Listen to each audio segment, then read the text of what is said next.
నమస్తే welcome to NXT G news ఈనాటి వార్తా విశేషాలు. అచ్యుతాపురం సెస్ ప్రమాద బాధితుల్ని సీఎం చంద్రబాబు పరామర్శించారు. విశాఖపట్నం చేరుకున్న ఆయన నేరుగా మెడికవర్ ఆసుపత్రికి వెళ్లారు. అక్కడ చికిత్స పొందుతున్న క్షతగాత్రుల్ని పరామర్శించారు.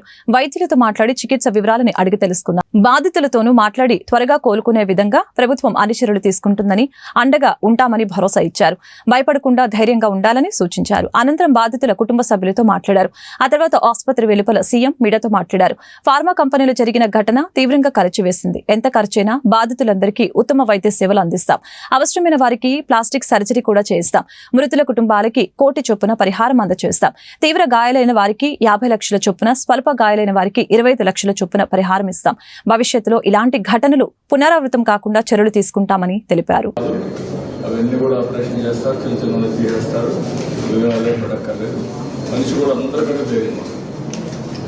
అందరికంటే మీరు అదే పడి మీరు ఏడ్చేవాళ్ళ దగ్గర పోయి వాళ్ళని గౌరవం చేయండి.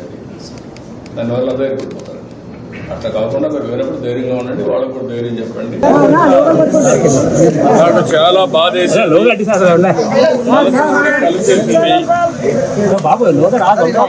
ఈ ప్రభుత్వం అన్ని జాగ్రత్తలు తీసుకొని గడచిన ప్రభుత్వం చేసిన వ్యవస్థల్ని సర్వనాశనం చేశారు.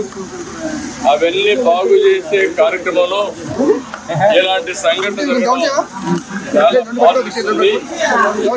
అయితే ఈ సంఘటన వల్ల దగ్గర 17 మంది చనిపోయారు,